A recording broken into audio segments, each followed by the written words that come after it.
नमस्कार, मी लतिका। आज मी तुम्हाला पोहे आणि बटाट्यापासून भजी बनवून दाखवणार आहे। तर त्यासाठी बघा, एक वाडगभर पोहे मी स्वच्छ धुवून पूर्णपणे पाणी निथळून घेतलेले आहे। असं एकदम बघा मोकळे मोकळे आहेत। आणि मीडियम आकाराचा बटाटा पण साल काढून असा खिसून घेतलेला आहे, धुवून घेतलेला आहे बरं का। पूर्ण याचं पाणी निथळून घ्यायचं। वाडगं घेतले आणि वाडग्यामध्ये आपण हे पोहे काढून घेऊया। पोहे बघा काढून घेतलेले आहेत, एकदम बघा असे मोकळे मोकळे झालेले आहेत। त्यात टाकायचं हा जे आपण मीडियम आकाराचा एक बटाटा खिसून स्वच्छ धुवून निथळून घेतला होता। त्याचं परत बी पाणी थोडंसं राहिलं तर निथळून घ्यायचं पूर्ण। आता त्याच्यामध्ये आपण साहित्य टाकून घेऊया। त्यात टाकायचे आपल्याला एकदम थोडीशी हळद, छोटा 1 चमचा टाकायचे आपल्याला सफेद तीळ, धने जसे छोटा अर्धा चमचा घेतलेले असे दरदरे कुटून घेतलेले आहेत। त्यात टाकायचे मिरची पावडर छोटा अर्धा चमचाला अशी कमी घेतलेली आहे। त्याच्यामध्ये टाकणारे 2 हिरव्या मिरच्या, 2 पाकळ्या लसणाच्या, थोडासा एकदम तुकडासा आल्याचा असा कुटून घेतलेला आहे। त्यात टाकायचे आपल्याला थोडीशी एकदम हिंग पावडर, त्यात टाकायचे कोथिंबीर, त्यात टाकायचे आपल्याला एक मीडियम आकाराचा कांदा बघा असा चॉपरला एकदम बारीक केलेला आहे। उभा जरी चिरला तरी चालतो आणि असा बारीक जरी करून तुम्ही टाकला तरी पण चालू शकतं। त्यात टाकायचे आपल्याला चवीप्रमाणे मीठ आणि त्यात टाकणारे मी 2 चमचे बेसन पीठ। आणि हे काय करायचं आपल्याला मिक्स करून घ्यायचे, पाण्याचा वापर थोडा सुद्धा करायचा नाही। मस्त असं बघा मिक्स करून घेतलेलं आहे। आपण ह्याच्यामध्ये टाकूया शिजवलेला बटाटा, अर्धाच टाकायचा आपल्याला, अख्खा नाही टाकायचा।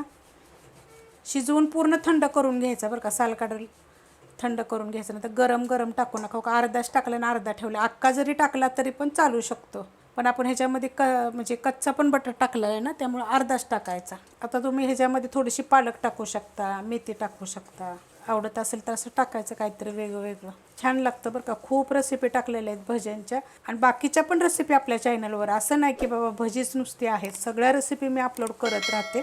आपण आता तो शिजवलेला बटाटा टाकल्यानंतर पण बघा चांगलं मिक्स करून घेतलेलं आहे। मिक्स करा, पहिले जे आपण मिक्स केलं ना त्याच्या अगोदर जरी तुम्ही बटाटा टाकला तरी चालू शकते। ह्याला कसं आपण बेसन पीठ कमीच टाकलेलं, आता हे तुमच्या ह्याच्यावर म्हणजे पोहे तुम्ही किती टाकताय त्याच्यावर मग तुम्ही बेसन पीठ टाकायचं त्याप्रमाणे। आता अशा पद्धतीत झालं पाहिजे बघा।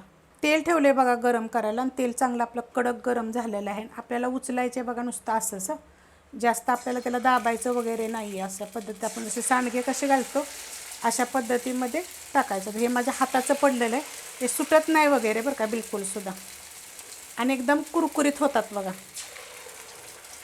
मस्त असे होतात। आता हे एकदम मी असं सोडलं ना त्यामुळे हे बाकीचं निघालेलं आहे। आणि मोठे मोठे जरी केले तरी चालतील, आपण कसं त्याच्यामध्ये सोड्याचा वगैरे पण वापर केलेला नाही आहे। आता हे मी पहिले सोडून घेते, सोडून घेतलेत बघा, थोडीशी सोडलेली आहेत। आता आपण हे थोडासा फेस कमी झाला का नाही की हलवायचं, हलकासा फेस कमी झालेला आहे बघा। हे पहिले टाकलेले बघा कसे लाल झालेले ते।